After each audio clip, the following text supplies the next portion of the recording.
All right, we are live. Good afternoon, good morning to some, probably almost good evening there as well. So what we're going to do here today, we've got first round of the playoffs in the Monster Energy NASCAR Cup Series, the South Point 400 at Las Vegas. With NFL Sunday being week 2, it was awesome news to see that Las Vegas pushed this race back. Lineup lock's going to be at 7 p.m. Eastern today, which gives us a lot of time here to build some lineups. I've got some spots reserved. I haven't really built a whole bunch yet just because I was working on NFL here this morning. But I'm going to get to that here now. I'm kind of working on some now as we talk. I'm going to share my preview article over at dfsr.com. That came out Saturday afternoon. This was before qualifying, so I've got my pre-qualifying targets at the bottom of that article. They are solely for pre-qualifying, looking at the practice model and stuff like that, track history, and situations like that. So I've got that. I've also got, I apologize for anyone that was reading that DFSR article. The link to the cheat sheet was off until about 5 minutes ago, actually. So sorry about that. I do have it here. And if you are a DFSR.com member or a rotopros.com member, make sure to get over to both of those sites. I've got it shared there as the members only copy of this cheat sheet, which has my highlighted core plays, GPP plays, and value plays that I'm going to be having exposure to during the race. So make sure to check that out. And if you're not a member of either of those sites, make sure to get over. We've got free trials on both sites to come in and check out what we're all about. Roto Pros, we do a lot of one-on-one stuff, DFSR.com, optimizer and stuff like that for MLB, NFL, NHL, which is coming up soon as well. A lot of NHL product for both sites coming up, videos, articles, that sort of stuff. Going to have some not pre-season, but before the season strategy guides and stuff like that, strategy video. I've also got over on both sites actually right now on the YouTube channel, both this YouTube channel as well as the Roto Pros YouTube channel. I've got a NFL cheat sheet tutorial, so make sure to go check that out as well. Just some stuff that I got out there right now. As for this race, couple things. This is the 8th race of the season on an intermediate track with the full 2019 rules package. That's the 550 horsepower with the aero ducts. So what I did on the cheat sheet this week was I actually put that data in those 7 previous races, which is every mile-and-a-half racetrack that we've been, or that the NASCAR Cup Series has been to, except for Atlanta because they didn't use the aero ducts. So that information is loaded onto the cheat sheet there. Just some highlights from that on the cheat sheet. Joey Logano leads the way with an 8.4 average finish in those 7 races. He's got a win, 3 top 5s, 4 top 10s. Kurt Busch right behind him, 9.5 average finish. Those are the only 2 drivers with a below 10 average finish in those 7 races so far this year. Kurt Busch has a win, only 2 top 5s, but he's got 5 top 10s. And then Eric Jones pulling up in 3rd in that list. He has a 10.1 average finish. He's got a win, 4 top 5s, and 5 top 10s there as well. Of those 7 races, only 4 times a driver led more than 100 laps. Kevin Harvick did it twice at Kansas and Chicago. Martin Truex Jr. led 116 at Charlotte at the Coca-Cola 600. And then just last week, at the Darlington race, Kyle Busch led 118 laps. And out of all 7 of those races as well, looking at it from like a laps led perspective, Kyle Busch has a series lead at 340. He led 13 at Vegas, 66 at Texas, 79 at Charlotte, 72 at Kentucky, and 118 at Darlington. He didn't necessarily qualify well in either of those races, and he hasn't really qualified well all season. We'll get into that here shortly when talking about Joe Gibbs Racing. But he's always going to be there for a dominator, and he looks like he's got a long-run car this weekend as well. So Kyle Busch looks like, he hasn't got the win yet on an intermediate track this season, but he has led laps. We've seen Kevin Harvick do this earlier where he didn't have a win, but he was getting those laps led, Kansas and Chicago, and then he finally broke through some wins here. Probably one of the hottest drivers coming into the playoffs right now. And that's another thing I'm going to look at here. So some of the hottest drivers coming in, like I said, you got Kevin Harvick. Just going to pull that up here. Yeah, so coming in, he won the Indy race, 4th at Darlington, 39th at Bristol, had a clutch issue there, 1st at Michigan, 7th at Watkins Glen, 6th at Pocono, 1st at Loudon. So he's coming in red hot right now, so you can't ever fade Kevin Harvick, I don't think, especially when we look at the pricing here. Just going to bring that up.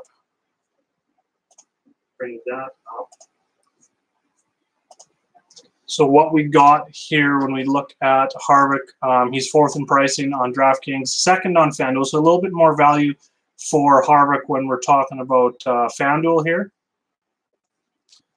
But he qualified third, so he's starting fairly close up front. Wasn't really there in the practice model. He's 15th in my practice model, looking at just the one. You're looking at the lap times average between the two practices. He was 18th and 5th. So he did get better in practice too. Sorry, 7th in that final practice. But he's 5th in 10-lap averages, so it looks like he's got a pretty good long-run car there. So I'll definitely be looking at Harvick here. But the number one thing I'm looking at here this week, after looking at this qualifying effort yesterday, is place differential, place differential, place differential. So what we've got when looking at it is you got Kyle Busch starting 20th. He was, like I said, they found some speed in final practice, 6th in one lap time, but then he was first. He led everyone in 10-lap averages, starting 20th. Kyle Busch with place differential points, sign me up at his home track, especially in Las Vegas. Martin Truex Jr. starting 24th. He was 12th and 9th in the two practices. He ran a 10-lap run in the opening practice, was 4th in those 10-lap averages, so pretty good there. Starting 24th, I will sign me up for that as well. Denny Hamlin, more of a GPP play because I think he's going to be a little bit lower owned, obviously, just because Kyle Busch and Martin Truex Jr. started 20th and 24th, where Hamlin started 13th. So I think he's kind of the GPP play sandwiched in there. And then my two favorite plays of the week, they were 1, 2 in my model before I even entered the qualifying, and I think they were 1 and 3 in my model before I entered the practice times in there. I'm going to be looking heavy at Joey Logano and Brad Keselowski for a couple of reasons. First of all, on DraftKings, they're both under 10K. They've both been really good here. I think they've won 4 of the last 7 races between them here at Las Vegas. They've both been good on the 2019 intermediate tracks with the new rules package. Like I said, Logano leads the way with an 8.4 average finish. Keselowski's down a little bit at 12.6, but he does have a win and 4 top 5s. And I think there was only 1, 2, 3 drivers that have 4 top 5s in those 7 races at the with the 2019 rules package on intermediate tracks. So those two are, definitely my 1, 2 in my model. They're going to be 1, 2 in my exposure list this week just because of their price. Logano starting 22nd, Keselowski starting 18th, so you even get the bonus of that place differential value there. And looking at practice times, Logano was 13th in opening practice and then really found speed in final practice. He was 2nd overall, 3rd in 10-lap averages. Keselowski was 6th in first practice, 3rd in final practice, and 7th in 10-lap averages in both of those as well. So we've got that. They've got the practice times, they've got the track history, they've got the points per dollar pricing, they've got the place differential starting 18th and 22nd. Easily 1, 2 in my model. Those are the guys I'm going to be building most of my lineups around today. Again, going back down a little bit more, we've got Eric Jones at 9,100 on DK, 10-4 on FanDuel. He's starting 26th. Definitely going to be looking at Eric Jones here. The Toyotas, I think, are going to be, overall, I think they're going to be one of the strongest teams here. They haven't really, I guess, showed it in qualifying, obviously, but it's a fine line on these impound races of setting your car up for a fast qualifying run versus maybe a more, a better, longer run car, to start the race like that, because a lot of guys that had those fast qualifying runs maybe do fall off a little bit faster than the guys who set their cars up a little bit more for race trim versus starting up front in these races, because I think passing isn't going to be impossible, I don't think. Like these Joe Gibbs guys, starting around 18th to 20th, kind of in that range, even Logano and Keselowski, I think we're going to see a lot of movement early on, and by the end of the stage, I think we see, Kyle Busch, Truex, Logano, Keselowski, even Eric Jones, all pushing top 10, top 5 by the end of stage 1. So the place differential is definitely the number one thing I'm looking at this week, and that obviously gives us some opportunity to pivot off for GPP. Chase Elliott's one that stands out for me. Ryan Blaney starting 23rd, Eric Jones starting 26th. Right in the middle of those two on DraftKings is Chase Elliott. He's starting 8th. So he's probably going to be a little less popular than those other two who have that place differential upside. But looking at Chase Elliott, starting 8th, he was 10th in first practice, 8th in 10-lap averages, and then went into final practice, found even more speed. He was 4th overall and 2nd behind Kyle Busch in 10-lap averages. I think he's going to be a player in this race, and he's one of my favorite GPP plays this week. I think it's going to be a little bit lower owned than your Eric Jones. And then going down a little bit further, He's going to see some ownership, I think, this week for sure. But William Byron at 8,300, 9,500 on FanDuel. Started 14th. He was 4th in my practice model, mainly because of his opening practice. He was 2nd fastest overall. He had the fastest 10-lap average. Final practice wasn't terrible, but it wasn't great. 15th in the 1-lap run there and 13th in 10-lap averages. So kind of, splitting hairs down the middle. I really like the price and the fact that he at least showed that speed in one of those practices. So Jimmy Johnson, more of a GPP. He's not in the playoffs anymore, and that's something we're going to have to pay attention to a little bit is teams. Obviously, Joe Gibbs Racing, they've got all 4 cars in.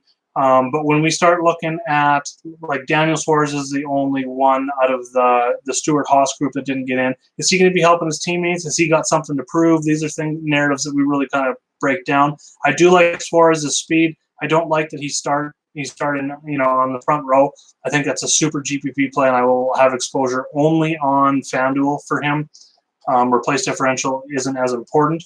But teams like Hendrick Motorsports, obviously, Johnson, is he going to be going for wins here at the end of the season, or is he going to be, helping his teammates a little bit? And by helping, I mean like trying stuff out in practices for different setups and talking to the team so that they can set up the 24, the 88, and the 9 and get them, primed for a playoff run to get their cars going. So Johnson's more of a GPP play. I feel like they want to go out in these last 10 races and get top 5s, top 10s, and wins obviously in there as well. So I think he's worth a GPP play starting 9th. I think he's going to have very low ownership. He did show speed in practice. He was 3rd in my practice model. So definitely be looking at him as a GPP play. Now, when we get into the value range, there is a lot of guys I like this week. So I do like pairing 2 guys at the top, like Kyle Busch and Truex, Logano, Keselowski. Like I said, that's my favorite combo. But we got Matt DiBenedetto. He's starting 25th. Now I'm just going to bring up some track history here for some of these lower end guys. We got DiBenedetto. We've got Chris Buescher. Now, something about Chris Buescher that I really like. Here, I'll get to it here in a second. Get these loaded up here. So Buescher's finished 18th, 15th, 15th, 23rd, 26th here. He's starting 28th, so, I mean, that looks good. The practice speed wasn't really there, 31st and 28th. But his track history matches, and, he hasn't been that great, I guess, on these 2019. We're looking at the rule package, actually. He's got a 13.4 average finish, which is 14th best in the series, 3 top 10s in the 7 races. And he's actually finished all 7 of the races inside the top 20, and there's only 5 drivers that have done that. And then we look at his overall, and he's finished inside the top 20 in 10 straight races. I'm just looking at the last 10 results here. I believe it's actually 11 or 12 possibly, but he's been a top 20 machine out there. So starting 28th, I will definitely get a piece of that. And then we're talking Matt DiBenedetto. He's finished 21st, 24th, 22nd, 26th, and 31st. That being his first race back in 2016, going from newest to oldest here. So I definitely like DiBenedetto. I'm more inclined to go Buescher at the same price just because he's had more success on the 2019 intermediates with the rule package, whereas DiBenedetto's down 24th rank with a 24.7 average finish, only 1 top 10 and only 2 top 20s. So right in that group, I'm more inclined to go with Buescher than DiBenedetto, but I will pivot a little bit to DiBenedetto there as well. Buescher also gives you 3 extra place differential points there as well. Paul Menard's probably my favorite value play. He's starting 21st, so he gives you a little bit less place differential, but he was 14th in final practice, so he did show some, that top 15 upside. He's also been very good here as well. We'll bring that up. He's not in the playoffs, obviously, and he said that he's going to retire after this season. But coming back to Las Vegas, he's finished 15th, 10th, 9th, 19th, 15th, 12th, 3rd, 10th, 7th, 12th, 17th. So that's 11 straight races, all top 20s, with 5 top 10s in there as well. For only $6,900, 68 on FanDuel, starting 21st. Even if he gets 15th, I think that's 15th to 20th. That's enough to hit value. And then we want to go down a little bit. Darrell Wallace Jr., starting 31st. He showed a little bit better speed than that. So I'll be looking at him as more of a punt for GPP. Ty Dillon is in there as well. I'm just bringing up these guys' track history. Wallace returns. He had a front hub problem in the 2018 race. Earlier this year, he finished 26th, 21st in the March race at Vegas last year. So looks like he's got about, I would think his ceiling is kind of around that. He's coming off an excellent race last week, obviously. He might be popular because of that. I don't think he's got more than a floor around 25th to 28th. I think that's fine. At 6,600, a little bit better on FanDuel. At 55, I'll take. Ty Dillon starting 27th definitely makes sense as well. 29th, 34th, 24th, 21st. So 2 top 25s, 3 top 30s in his 4 career races here. He started 27th, 16th in my model, practice model. Because he was 8th in first practice, showed some speed there. 23rd in final practice, 18th in 10 lap averages. So we've got that as well. So I think he can do a little bit better. I think his floor is 25th to his starting position. I think his upside's around 20th as well. So Ty Dillon makes a lot of sense. And then going down even further, I will look at Corey LaJoie as an outright punt here, 5,600 on DraftKings, 3,500 on FanDuel. Really like that price there. If you get him, you can really stack 4 other strong drivers. Then you don't really need as much from him. He got in an accident in his first race here in a Cup car in March of 2017, finished 39th. But his last 2 races, which was the playoff race last year, he started 32nd, finished 16th. That was an excellent race for him. That was in the number 72 for TriStar. And then the race earlier this year, he started 30th, finished 27th. That was for the number 32 and for Go Fast Racing. So in that same car, I think he's kind of got that same 25th to 28th place upside. He started in 33rd, and he's like very, very low price. He was 33rd in first practice, 30th in second practice. So I kind of see him around that 28th to 31st kind of place car. And at that price, that makes a good punt to be able to get some of those top guys in. Makes a lot of sense there. So that kind of goes through my core drivers for this week. So I don't know if you guys got any questions or anything you want me to answer, anything you want me to look up as for information, how to go about lineup construction. Like I said, I'm going to have a lot of lineups, and a lot of them that I'm working on now are starting with Logano and Keselowski on both sites just because of their price, especially, like I said, on DraftKings. If you put them together and start a lineup with those 2 on DraftKings at 9,700, 9,500, you got an average remaining salary of 7,700 left over, which allows you to go multiple different ways. You could throw in Kyle Busch, for instance, go down to Corey LaJoie, then you've got a 6,850 left over. I've talked about some other guys that I like. You can definitely get a lineup that you like with 3 of those stud drivers in your lineup. So that's definitely one direction I'm going to be going quite a bit, is starting my lineup with those 2. And then, like I said, I want some Joe Gibbs Racing because of their place differential upside as well. For GPPs, like I said, I'm going to build some GPPs, probably, going like Chase Elliott, who's only 8,900. Alex Bowman, I like starting 19th as well, just to get some Hendrick exposure in there. Those 2 together, then you've got 8,275 average remaining for your salary left over on DraftKings there. So that makes a lot of sense. And then with those 2, it kind of gives you an option. You can go up to Kyle Busch because we've got that LaJoie that we can reach down to. He's only 5,600.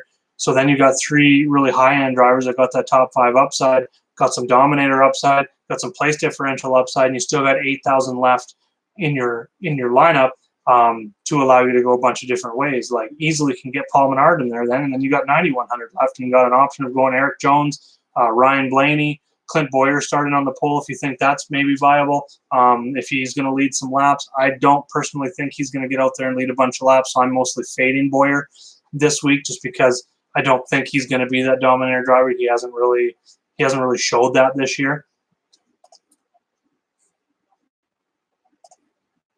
Okay, so I'm going to stay on here for about another 5-10 minutes. I'm going to go over a couple more things here in a second. I'm just sending out a link, so if you got any questions, fire them off now. Definitely help you build some lineups.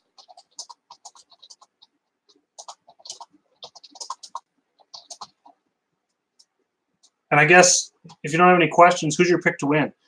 Throw that in chat there as well. Going to be changing some things up going forward for the rest of these NASCAR live shows on Sunday.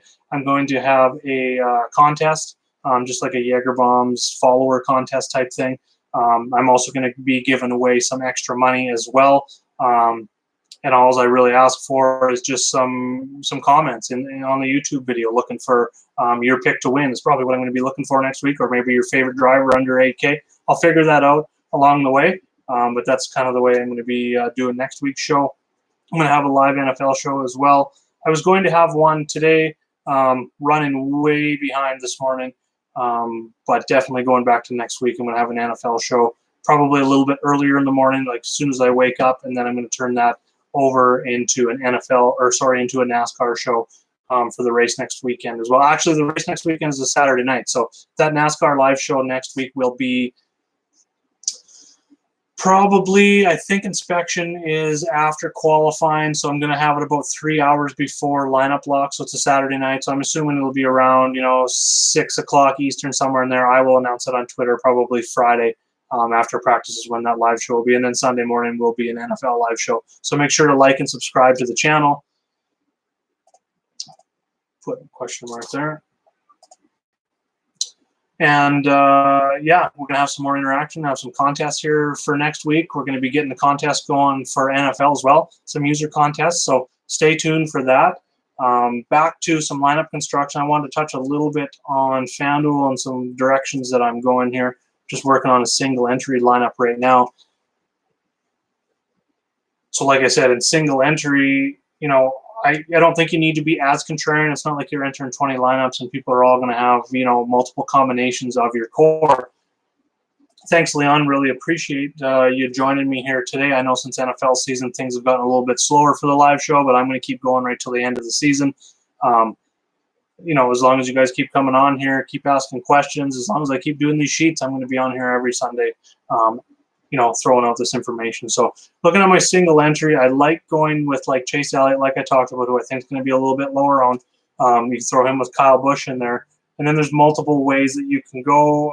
Corey LaJoie is very cheap over here. And like I said, if you fit Corey LaJoie in, you can probably go and just absolutely stack up your lineup. You can't quite get to Logano. Okay, so that is interesting. You can almost get, you can almost go Logano, Elliott, and Keselowski. You could throw in LaJoie if you wanted to punt in that lineup. Still leaves you 10-4 left over to choose between Eric Jones, Ryan Blaney, William Byron, Alex Bowman. Those are 4 drivers I all have on my exposure list, 4 drivers I've already talked about. So it gives you a lot of options here. I might lean going Ryan Blaney just so you can get that full exposure to Penske if they're going to, have very strong cars this week. So that's definitely one way you can go about building a lineup with LaJoie as a punt, just because he's so cheap. You can pretty much get almost any 4 that you want in your lineup after you fit those in. Yeah, Philly Joe.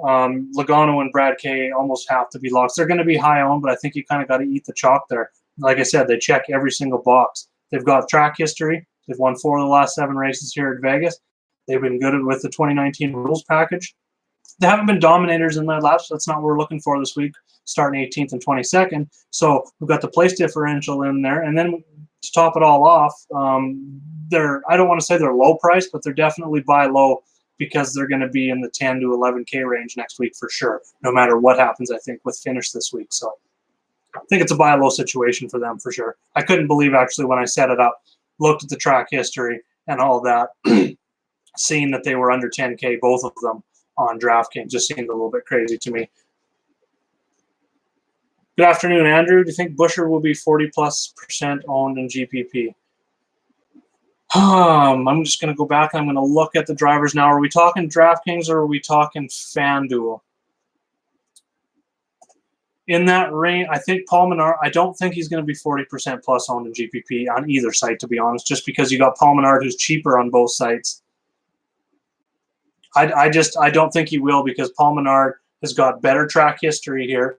He's cheaper, and you only lose 7 place differential points. He's got better equipment as well. That 21 car, the Wood Brothers, being that they're technical alliance with Team Penske there. So, and we know that the Penske guys are strong here at Las Vegas. So I think Menard's going to take a lot of ownership, just being cheaper, like I said.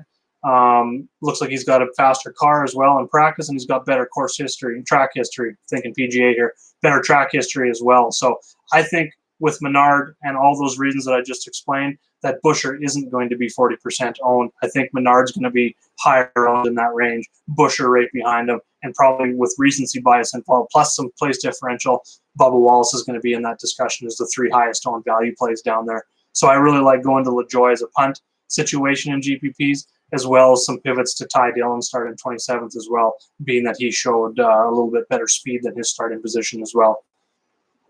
So I hope that answers your question. And that kind of, I didn't really get from you whether you were, yeah, Ty Dillon I think will be a little bit owned there as well.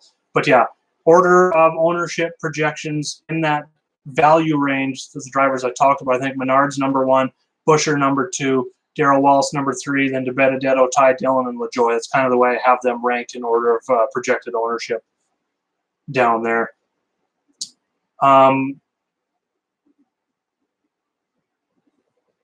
Kurt Busch could be another driver you want to get in as, he's another hometown guy. Hasn't been as consistent here, obviously. I don't like that he's starting 5th and never really showed that speed. It looked like it was a qualifying run that he ran in final practice where he finished 1st. He had the fastest time. The reason I think that's a qualifying run, I kind of missed when he ran that, when he put that time up there on the board. But he was 16th in 10-lap average. That tells me he's got a way better short run car than long run. I think he can stick up front for a bit, but I think if it stays green for long, they're going to have to make major adjustments throughout the race. And this is a race that's going to start like in the daytime and cool off. The grip's been very good early on, so that's something that we learned in practice. That the grip was higher than they thought, being 100 plus degrees Fahrenheit. Thought the track would be a little bit slicker. In practice, they were going like 20 to 25 lap full out. They weren't letting off the throttle in the corners, means it wasn't very slippery. Then tires start wearing down. So long green flag runs, I think. I'm really looking at these drivers that had 10-lap averages. That's kind of what I'm concentrating on, is especially in final practice. But both. If I see a driver that had a good 10-lap average in either practice, I'm more inclined to use him over another driver that's maybe starting. Like I said, Kurt Busch starting top 5, didn't show good long run speed versus they kind of looking at that same price range. You got Logano and Keselowski starting 22nd and 18th, showed excellent long run speed, top 10, top 5, 10-lap averages. So Kurt Busch is going to be very low owned. I think you could pivot there. I would do it on FanDuel rather than DraftKings if that's the way you're trying to go. Bowyer or Harvick for Dominator at the start. I think Bowyer can lead a few laps, but just coming down here, he was first in the opening practice, didn't run a 10-lap run. That's kind of when he was running his qualifying runs, and I think that's where that's the setup that they used in qualifying, was from that first practice, because he went into second practice was more of a race trim kind of practice for him, practice session. He was 17th fastest time, 15th in 10-lap averages. So I don't think he's going to be able to hold on for very long, just because he doesn't have a great long run car. We get into that, I think he could maybe lead 15 to 20 right off the bat, but once those tires start wearing out, he doesn't really have the long run car, I don't think, to hold off some of these other guys. So for dominators that are, I would take Harvick. He was 5th in 10-lap averages in final practice, 7th in, excuse me, 7th in 1-lap times. So I think Harvick, I would definitely take Harvick as the dominator over Bowyer here. I think, like I said, Bowyer could lead 10 to 15 laps, but once those tires start wearing out, Harvick's got the better car, in my opinion, and Harvick's going to be able to get by him, probably lead, I would say, the majority of the laps early on once he gets the lead. And this obviously is all dependent on if cautions fly, if there's crashes, that sort of thing. But if we see a long green flag run that leads to a fuel stop, a green flag fuel stop, I think Harvick's definitely got the advantage to get the most dominator points in that situation. So yeah, because of that, because I don't think Bowyer's going to lead more than 10 to 15, 20 laps tops, I'm mostly fading him. I just don't feel, with his lack of long run speed in practice, that he's going to be a top 10 car at the end of the day. I think he's definitely got 5th to 10th place upside, but I don't think he is necessary. I think his downside outweighs the upside that he has starting where he is. So that's kind of the way I'm looking at that.